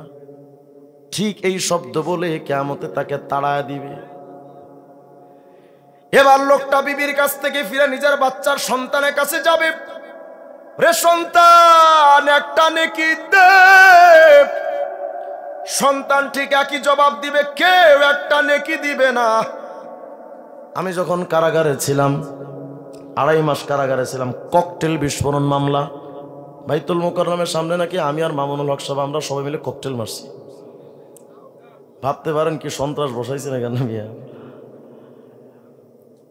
তা আমি কারাগার থেকে যখন বের হলাম, আমার মা আমারে বলতেছে, রিজওয়ান তুই জানিস 2.5 মাস তুমি কারাগারে, তোমার ভাই 2টা মাস বাসায় থাকতে পারে নাই, চতুর্দিকে শুধু দৌড়াদৌড়ি করছে কিভাবে তোমার জামিন করা যায়। মাত্র 8টা-10টা দিন তোমার ভাই ঘরে ঘুমাইছে, বাকি সময় বাহিরে দৌড়াই। ওই ভাইটার যদি কিয়ামতে বলে, ভাইয়া আমার একটা নেকি দেন, তাফসীরের কিতাবে আসছে ভাই কি বলবে জানেন? মা ওয়াসাইতানি ফি মালিক, বাপের সম্পত্তি যখন বন্টন হইছিল তুই তো আমার সমান সমান দেশ নাই, আজকে কেন আইছে, যা এখান থেকে ভেগে যা। ভাই তাড়ায়া দিবে। এমন কি বাপ মার কাছে যখন যাবে, বাপ মা কি বলবে জানেন? কাসসারতা ফি বিররিনা, দুনিয়াতে তো আমারে মানুষ নেই, আজকে কেন আইছস, যা এখান থেকে ভাগ। বাপ মাও দূর দূর করে তাড়ায় দিবে। ওই কিয়ামতের ময়দানে একটা নেকির জন্য সবাই পাগল, কেউ একটা নেকি দেবে না। একটা নেকির এতটা দাম, কিন্তু মুমিন এই দুনিয়াতে থেকে 1 সেকেন্ডে কয়েক লক্ষ হাজার কোটি নেকি কামাই করা যায়। সুবহানাল্লাহ কয় না? 1 সেকেন্ডে আমলটা বলবো। সূরাতুল লুকমান 27 নম্বর আয়াতে আল্লাহ পাক বলে, বান্দা শোনো, ওয়ালাউ আন্নামা ফিল আরদি মিন শাজারাতিন আকলাম ওয়াল বাহরু ইয়ামুদ্দুহু মিন বাদিহি সাবআতু আবহুর মা নাফিদাত কালিমাতুল্লাহ। আল্লাহু আকবার। আল্লাহ পাক বলেন, বান্দা শোনো, পৃথিবীর সমস্ত গাছগুলার যদি কলম বানাও আর একটা সমুদ্রের সাথে জোড়া তালি দিয়া আরো 7টা সমুদ্র বানায়া যদি 8টা সমুদ্রের পানিগুলোরে কালি বানাও, কে বলছেন? যদি 8টা সমুদ্রের পানির কালি বানাও, পৃথিবীর গাছগুলারে যদি কলম বানাও, ওই কলম আর এই কালি দিয়া যদি আল্লাহর কালেমা লিখতে শুরু করো, কালেমা লেখা কখনো শেষ হবে না। এই আয়াতের তাফসীর করতে গিয়ে ইমামে কুরতুবী তার তাফসীরে কুরতুবীর 13 নম্বর খণ্ডে 398 নম্বর পৃষ্ঠার মধ্যে একটা বর্ণনা নিয়ে আসছেন। বিশিষ্ট মুফাসসির, বিশিষ্ট তাবি হযরত ইকরামা রাহিমাহুল্লাহ বলেন, লা নাফিদাল বাহরু ক্বাবলা আইয়ানফাদা সাওয়াবু মান ক্বালা লা ইলাহা ইল্লাল্লাহ। বলেন লা ইলাহা ইল্লাল্লাহ। হযরত ইকরামা বলেন, সূরা লুকমানের 27 নং আয়াত দিয়ে আল্লাহ এটাই বোঝাতে চান, দুনিয়ার মানুষ পৃথিবীর সমস্ত গাছগুলার যদি কলম বানাও, 8টা সমুদ্রের পানি রে যদি তোমরা কলমের কালি বানাও, ওই কলম আর কালি দিয়া যদি আল্লাহর কোন বান্দা একটা বার যদি কালেমে তৈয়বার জিকির করে, লা ইলাহা ইল্লাল্লাহ, এই ছোট্ট একটা কালেমা যদি আল্লাহর কোন বান্দা পড়ে, হযরত ইকরামা বলেন সূরা লুকমানের 27 নং আয়াত দিয়ে আল্লাহ এটাই বোঝাতে চান, 8টা সমুদ্রের পানির কালি শেষ হয়ে যাবে, কিন্তু একবার কালেমা তৈয়বার জিকিরের নেকি লেখা শেষ হবে না। জয় বাংলা না কালেমা? আবার বলেন, জয় বাংলা না কালেমা? আমরা কি করছি? আর একটা আমল শোনেন, ছোট্ট একটা জিকির। হযরত ইমাম রাজি রহমতুল্লাহ আলাইহি তার কিতাব তাফসীর রাজির মধ্যে লেখেন, 1 নম্বর খণ্ডে 225 নম্বর পৃষ্ঠার বর্ণনা, আলহামদুলিল্লাহ সামানিয়াতু আহরুফ। ইমাম রাজি বলেন, শোনো, আলহামদুলিল্লাহ। ইমাম রাজি বলেন, ওয়া আবওয়াবুল জান্নাতি সামানিয়া, জান্নাতের দরজাও কিন্তু 8টা। সুবহানাল্লাহ বলেন। আলহামদুলিল্লাহর হরফ 8টা, জান্নাতের দরজাও 8টা। ইমাম রাজি বলেন, মিয়া ফামান ক্বালা হাদিহি সামানিয়া আন সাফাই কলবিহি ইস্তাহাক্কা সামানিয়াতা আবওয়াবিল জান্নাহ। আল্লাহর কোন বান্দা যদি পরিষ্কার একটা অন্তর লইয়া ওই 8 হরফের আলহামদুলিল্লাহ একটা বার যদি কয়, জান্নাতের 8টা দরওয়াজা টাস টাস করে খুলে যায়। জিকির হবে কার? করবেন তো জিকির? আর কবে? আর কবে মুরব্বী? সময় তো চলে যায়। আজকের দিনেও তো অনেক কাফনের ফ্যাক্টরি থেকে কাফন তৈরি হয়েছে, হয় নাই? অনেকগুলো কাফনের কাপড় তৈরি হয়ে প্যাকিং হয়ে অনেক গাড়িতে উঠে কাফনের কাপড়গুলো গাড়িতে রওনা হয়ে গেছে। কোন গাড়ি যায় চট্টগ্রাম, কোন গাড়ি যায় খুলনা, কোনোটা রাজশাহী, কোনোটা রংপুর, কোনোটা আপনাদের কালামপুর বাথুলি। ওই বাজারে যায় দেখো কতগুলো কাফনের কাপড় হাজির। এমন তো হতে পারে ওই কাফনের মধ্যে বাজান আপনার জিন্দেগির কাফনও এসে উপস্থিত হয়ে আছে, আপনার খবর নেই। ভাবতেছেন হুজুর এখনো তো বয়স টয়স হয় নাই, এত তাড়াতাড়ি কি মরমু? এখানে অনেক বাবা এমন বসে আছেন, নিজের কলিজার টুকরা সন্তানকে নিজের হাতে দাফন করেছেন, নাই? যদি না থাকে তো বাস আমার দিকে তাকান। আমি এমন এক হতভাগা বাবা, গ্রেফতার হওয়ার মাত্র 15 দিন আগে আমার নিজের বাচ্চার লাশ আমি নিজে দাফন করেছি। আমার একটা ভাতিজাকে আমি নিজে দাফন করেছি।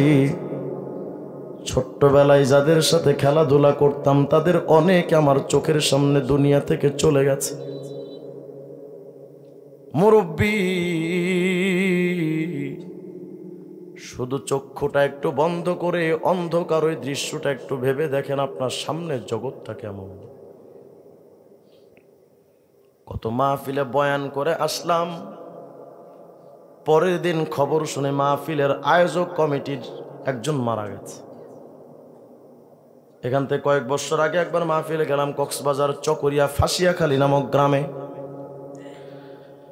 বর্তমানের বাইতুল মুকাররমের খতিব মুফতি আব্দুল মালিক সাহেব দামাত বারাকাতুমের বাবার মাদ্রাসা চাঁদপুর খেড়িহরে মাহফিল। পরের দিন সকালবেলা আমার মোবাইলে ফোন, হুজুর গত রাত্রে যারা মাহফিলের আয়োজন করেছে তাদের মধ্যে প্রধান যে যুবক ছিল সকালে অ্যাক্সিডেন্টে মারা গেছে।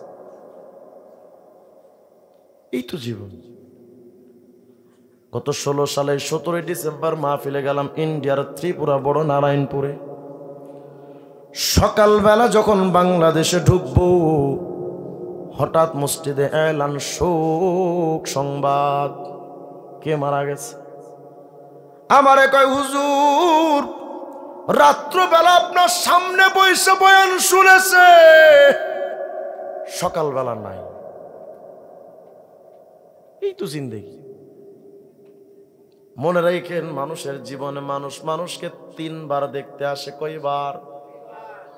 একবার তো জন্মের সময়, আর একবার তো বিয়ের সময়, আর একটা দেখা আপনার আমার বাকি। ওই দেখাটা হবে কাফনের কাপড় পরার। আগামীকালকে যদি মালাকুল মউত আইসা যায়, সারা জিন্দেগি তো ভাবতেন আর কয়টা দিন পরে দাড়ি রাখবো, কই রে মালাকুল মউত তো হাজির। ইবনে কুদামা হাম্বলি রাহিমাহুল্লাহ তার কিতাবুত তাওয়াবিনের মধ্যে 285 286 নং দুইটা পৃষ্ঠার মধ্যে একটা চমৎকার ঘটনা লিখেছেন। যদি আপনারা বিরক্ত না হন তাইলে বলি নাকি শেষ করে দিই?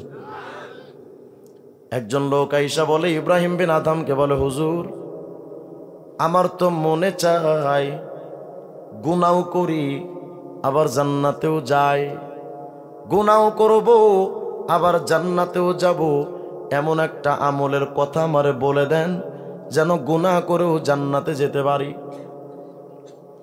হযরত ইব্রাহিম বিন আদম বলে, আল্লাহর বান্দা তাহলে 5টা কাজ করো। ইন ক্বাবিলতা খামসা খিসালিন ওয়া কদারতা আলাইহা লাম তাদুররুকা মাসিয়া। ইয়া আল্লাহর বান্দা শুনো, 5টা কাজ যদি করতে পারো, যত গুনাহ করো কোনো অসুবিধা নাই। তুমি চুরি করো বা করো, ডাকাতি করো বা করো, জেনা ব্যভিচার করো বা করো, যত মনে চাই করো, এমনকি শিরিক কুফর করতে চাও তাও করো, কিন্তু অসুবিধা নাই, শুধুমাত্র 5টা কাম করো। লোকটা মনে মনে ভাবছে, হুজুর কি আশ্চর্যজনক সুযোগ আপনি বলে দিচ্ছেন, তো বলেন না। 5টা কাজ তো এমনি করালাম, যত গুনাহ মন চাই করবো, 5টা কাজ করলে তার সমস্যা নাই, করবো বলেন।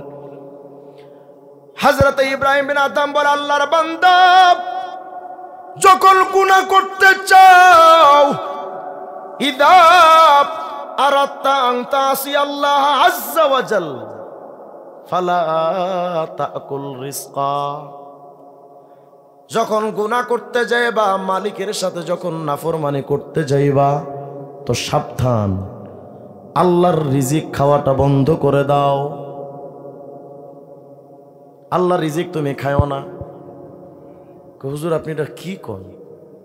ফামিন আইনা আকুল ওয়া কুল্লু মা ফিল আরদি মির রিজকি। যদি আল্লাহ রিজিক না খাই তো খাবোটা কি? সবকিছু রিজিকের মালিক কে, খাবো কোত্থেকে? হযরত ইব্রাহিম বিন আদম বলে, ইয়া হাদা আফা ইহসিনু আন তাকুলা রিজকা ওয়া তাসিয়া। এই মিয়া, আল্লাহর রিজিক খাচ্ছ, আবার সেই আল্লাহর সাথে তুমি নাফরমানি করতে চাও, এটা কেমন কথা মিয়া? বাবার অবাধ্য কোনো সন্তান হইলে তারে বলে কুলাঙ্গার সন্তান। বাপের টাকায় বাপের কথা শোনে না, কয় না? কথা কয় না যে বাপের টাকা খাও আবার বাপের কথা শুনো না? তো আল্লাহ রিজিক খায়া ওই মালিকের সাথে নাফরমানি আপনি আমি করি কেমনে বলেন? যদি বলেন হুজুর আমি গুনাহ করি না, শুধু 2-1টা প্রমাণ দেই আপনারে। এই যে চোখটা পর নারীর দিকে একটা বার তাকাইছো, একটা কবিরা গুনাহ 7000 বছর জাহান্নাম। 7000 বছর শুধু একটা টাকা নিতে। এই যে দাড়িটা কাটলাম মুমিন, যতদিন এক মুষ্টি দাড়িটা সমান না হবে, 24টা ঘন্টা জিনা করলে যেই গুনাহ, সে গুনাহ হতে থাকে 24 ঘন্টা। অনেকে বলে না যে দাড়ি রাখা সুন্নাত, ডাহা মিথ্যা কথা। পৃথিবীর কোন আহলে সুন্নাত জামাতের কোন কিতাবে লেখা নাই দাড়ি রাখা সুন্নাত। আমি চ্যালেঞ্জ করলাম এটা, কারণ আমি দাড়ির উপরে কয়েকশো কিতাব পড়েছি, একটা চটি একটা আর্টিকেলও লিখেছি এটার উপরে। দাড়ি রাখা সুন্নাত এটা কেউ বলেনি, বরং সুন্নাত তরিকায় দাড়ি রাখা ওয়াজিব, ওয়াজিব আমল। মুহাররামুম বিল ইসমা, দাড়ি কর্তন করা, কাটা ছাটা পরিষ্কার হারামের গুনাহ। দাড়ি যে তুমি কাটো 24টা ঘন্টা, কবিরা গুনাহ চলে। পায়ের টাকনুর নিচে কাপড় পরেছো, কি সিম্পল ব্যাপার, কোনো গুনাহই মনে হয় না। অথচ নবী বলেন মা আসফালা মিনাল কাবাইনি মিনাল ইজারি ফিন্নার। টাকনুর নিচে যে অংশটা গেল, ওই অংশটা জাহান্নামে। তার মানে কি ওই অংশটা কাইটা তোমার জাহান্নামে দিবে না, পুরা দেহটাই জাহান্নাম। হযরত ইব্রাহিম বিন আদম বলে, আল্লাহর বান্দা এটা কেমন কথা? মালিকের রিজিক খাবে আবার সেই মালিকের সাথে নাফরমানি করবে, এটা কেমনে সম্ভব? হুজুর আমি তো এমন ভাবে কথাটা কখনো ভাবি নাই, যদিও কথাটা আমি ছোট মানুষ বলছি বলে কথাটা মূল্যবান মনে হয় না, কিন্তু অনেক দামি কথা বাজান, অনেক দামি কথা। কারণ বড়দের দামি মানুষের দামি কথা এগুলো। হযরত ইব্রাহিম বিন আদম বলেন, আচ্ছা তাহলে কি করবা? কয় হুজুর আমি এটা পারবো না, আল্লাহ রিজিক না খেয়ে কি থাকা সম্ভব? কয় হুজুর একটা তো পারলাম না, তো দ্বিতীয়টাও বলেন তো শুনি। হাতি সানিয়া 2 নম্বরটা কোন দেখি পারি কিনা। হযরত ইব্রাহিম বিন আদম বলে, আল্লাহর বান্দা ইদা আরাদতা আন তাসিয়া ফালা তাসকুন শাইআম মিন বিলাদিহি। হে আল্লাহর বান্দা, যদি আল্লাহর সাথে নাফরমানি করতে চাও তাহলে আল্লাহর জমিন থেকে তুমি বের হয়ে যাও, আল্লাহর জমিনে তুমি বসবাস করো না। হুজুর হাদি আযম মিনাল উলা, এটা তো আগের চাইতে আরো কঠিন কথা কইলেন। যদি আল্লাহর জমিন আমি না থাকতে পারি, ইদা কানাল মাশরিক ওয়াল মাগরিব লিল্লাহ ফাআইনা আসকুন, সাতবক জমিন আসমানের টোটালটার মালিক তো কে? তা আল্লাহর জমিন থেকে যদি আমি চলে যাই তো যাব কোথায়? হযরত ইব্রাহিম বিন আদম বলেন, ইয়া হাদা আফা ইহসিনু আন তাকুলা রিজকা ওয়া তাসকুনা বিলাদা ওয়া তাসিয়া। আল্লাহর সাথে নাফরমানি করবা, আবার সেই আল্লাহর রিজিক খাবে, সেই আল্লাহর জমিনে বসবাস করবে, এটা কেমন নাফরমানি কুলাঙ্গারি কথা বেটা? কেমনে পারবা তুমি? হুজুর কখনো তো কথাটা এইভাবে ভাবি নাই। মুমিন রে, আল্লাহর জমিনে শুয়া তুমি জিনা করো, তুমি কতটা পাপী। আল্লাহ রিজিক খায়া যৌবনের শক্তি বাড়াইয়া ওই শক্তিটা মালিকের সাথে নাফরমানিতে ব্যয় করি, কত বড় পাপী আমরা। হুজুর আমার দ্বারা এটাও সম্ভব না। হাতে সালেসা 3 নম্বরটা কোন? রিজিক না খায়া জমিনে না থেকে যে যাওয়া যাবে না, আপনি 3 নম্বরটা বলেন। হযরত ইব্রাহিম বিন আদম বলে, আল্লাহর বান্দা রে, ইদা আরাদতা আন তাসিয়া ওয়া আনতা তাহতা রিজকিহি ওয়া ফি বিলাদিহি ফানজুর মাওযা আল্লাহ ইয়ারাকা ফীহি মুবারিজাল লাহু ফাসিহি ফি। আল্লাহ রিজিক খাচ্ছ তো খাও না, আল্লাহ জমিনে থাকো তাও থাকো, অসুবিধা নাই। এরপরও যদি গুনাহ করতে চাও এমন একটা জায়গা খোঁজো যে জায়গায় তুমি গুনাহ করবা কিন্তু তোমার আল্লাহ তোমারে দেখতে পাবে না। এমন একটা জায়গা খুঁজো যে জায়গায় তুমি গুনাহ করবা কিন্তু মালিক তোমারে দেখতে পাবে না, ওখানে যত মন চায় গুনাহ করো। হুজুর ওয়া কাইফা হাদা, এটা কিভাবে সম্ভব? ওয়া হুয়া মুত্তালিউন আলা মা ফিস সারাইর, সাতবক জমিন আসমানের প্রত্যেকটা রন্ধ্রের খবর জানেন কে? কিভাবে সম্ভব? ইব্রাহিম বিন আদম বলে, আল্লাহর বান্দা আমার তো ওটাই প্রশ্ন। ইয়া হাদা আফা ইহসিনু আন তাকুলা রিজকা ওয়া তাসকুনা বিলাদা ওয়া তাসিয়াহু ওয়া হুয়া ইয়ারাকা ওয়া ইয়ারা মা তুজাহিরুহু বিহি। আল্লাহর বান্দা, আল্লাহ রিজিকও খাচ্ছ, তার জমিনেও থাকো, আবার তারে দেখা দেখা গুনাহ করো, কেমন কথা? হুজুর তাও বুঝলাম, এটাও তার সম্ভব না। হাতির রাবিয়া 4 নম্বরটা বলেন। ইব্রাহিম বিন আদম এবার চমৎকার 2টা কথা বলেছেন, এই 2টো কথা মাথার মধ্যে আটকে নেন। আমার আলোচনা শেষের দিকে বিরক্ত হয়েন না, শেষের এই 2টো প্রশ্ন খুব মনোযোগ দিয়ে শুনুন। ইব্রাহিম বিন আদম বলে, বান্দা ইদা জাআকা মালাকুল মাউত লিয়াকবিজা রূহাক, ওই মালাকুল মউত আজরাইল যখন আইসা হাজির তোমার জানটা নিতে আসবে, ওই সময় তুমি যদি গুনাহ করতে চাও মালাকুল মউত রে বইল, আখিরনি হাত্তা আতুবা তাওবাতান নাসুহা ওয়া আমালা আমালান সালিহা। এরা মালাকুল মউত আজরাইল, আমি এই সময় গুনার হালতে তুমি যে আসবা আমি তো জানতাম না, জানলে তো গুনাহ করতাম না। তো আজরাইল রে, আমাকে একটু সুযোগ দেন, তওবা কইরা কিছু নেকির আমল কইরা তারপরে আপনার লগে যামুন, একটু সুযোগ দেন 5 মিনিট। হে আল্লাহর বান্দা, মালাকুল মউত যখন আসবে তখন এই কথাটা বইল। লোকটা বলে, হুজুর বইলা লাভ কি? লা ইয়াকবালু মিন্নি, আমার কথা তো আজরাইল শুনবে না, আমার জান তো কবজ করে নিবে, আমার তো 1 সেকেন্ড সময় দেবে না। মালাকুল মউত আমার 1 বিন্দু পরিমাণ সময় দেবে না। হযরত ইব্রাহিম বলেন, তাহলে শুনো, ইদা লাম তাকদির আন তাদফা আনকাল মাউত লিতাতুবা ওয়া তা'লামু আন্নাহু ইদা জাআকা লাম ইয়াকুল লাহু তাখির। যখন তুমি জানো রে আজরাইল আসতে তোমাকে 1টা সেকেন্ড সময় দেবে না, তোমার তওবা করার সুযোগ দেবে না, তো বান্দা তুমি কিভাবে আল্লাহর সাথে মুক্তির কামনা করো,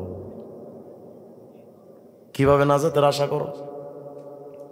হুজুর আপনি তো এমন এমন কথা কন যেগুলো আমার মাথায় ভাবনাই ভরে যায়। হাতিল খামেসা তো 5 নাম্বারটাও বলেন। হযরত ইব্রাহিম বলেন, জানো ইদা জাআকা যাবানিয়া ইয়াউমাল কিয়ামা লিয়াখুযুকা ইলান নার। এই নাফরমান, মালিকের সাথে নাফরমানি করো তো কিয়ামতে তো তুমি নিশ্চিত জাহান্নামী। জাহান্নামের ফেরেশতা যখন তোমাকে ধরে টানতে টানতে জাহান্নামের দিকে নিয়ে যাবে, ফালা তাযহাব মাহুম, তুমি একটা কাজ কইরো, ওই ফেরেশতাদেরকে কইও, জাহান্নামের ফেরেশতারা তোমরা আইছো কা, যাও ওখান থেকে ভাগো, আমি তুমগো লগে যাবো না। তুমি কয়দেরকে তাড়ায় দিও। হুজুর এটা কয়া লাভ কি? লা ইয়াদাউনানি, তারা তো আমার ছেড়ে যাবে না, সত্যি তো নিয়ে জাহান্নামে যাবে। তো ইব্রাহিম বলে, আল্লাহর বান্দা, তাহলে এই 5টা কাজ যখন তুমি পারবাই না, তো গুনাহ তুমি কিভাবে করে জান্নাতে যাইতে পারো? ভাইরা, শেষ আপনাদের কাছে আমি এই কথাটা বলতে চাই, জীবনের সময় তো প্রায় শেষ লগ্নে, কখন জানি কার ডাক চলে আসে। গত শবে বরাতে আল্লাহ পাক একটা কাগজ ধরিয়ে দিয়েছেন আজরাইলের হাতে, একটা কাগজ। কি লেখা আছে জানেন? 1 বছরে যারা যারা মারা যাবে তাদের নামের লিস্ট। এমন তো হতে পারে ওই লিস্টের মধ্যে আপনি আমি, আমাদের নামটাও ঢুকে আছে।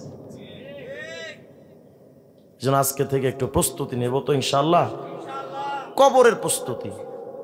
শুধু আজকে বাড়িতে যাওয়ার সময় রাস্তার দুটো পাশে একটু তাকায় দেখেন তো,